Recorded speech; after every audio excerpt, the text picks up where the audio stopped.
pour les plus jeunes d'entre vous. Donc, se poser la question de savoir ce qu'on veut, ça c'est la première chose, et ça vaut dans tout. Mais souvent, voilà, gagner de l'argent n'étant pas une fin en soi, il faut arriver à savoir, pourquoi on veut en gagner et en fonction de ça, on va pouvoir mettre en place des stratégies. L'immobilier est une stratégie comme une autre, il y en a plein. On peut aussi créer des boîtes, on peut faire plein de choses.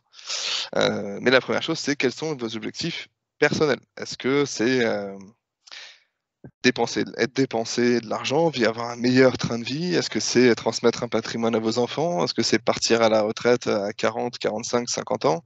Est-ce que c'est être à la retraite à 30 ans, voilà, pour vraiment les plus jeunes d'entre vous?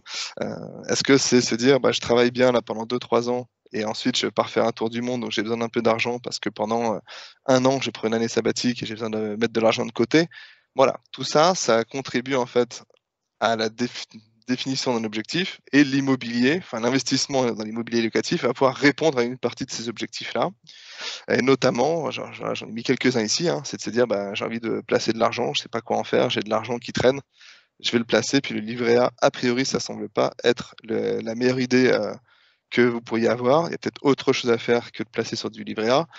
C'est peut-être se dire: «Bon, ben, ma banque me fait confiance, on va profiter d'un effet de levier», on le verra tout à l'heure, pour, pouvoir, faire du cash et gagner de l'argent encore une fois.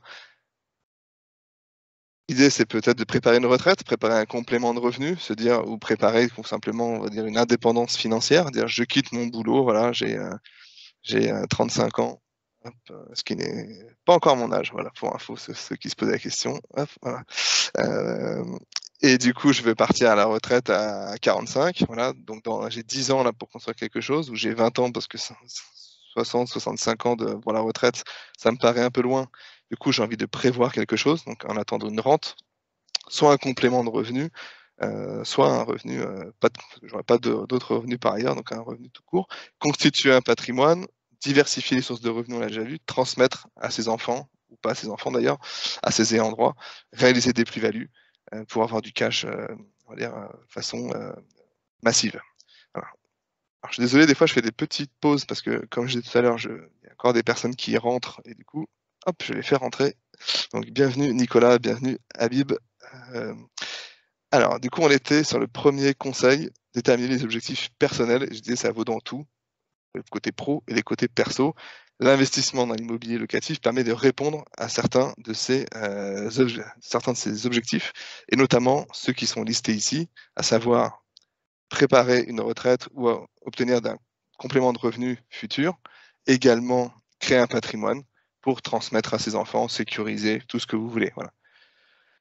Donc ça permet de gagner de l'argent de façon immédiate, future, sous forme de rente, mais également ça permet également de constituer un patrimoine, voilà.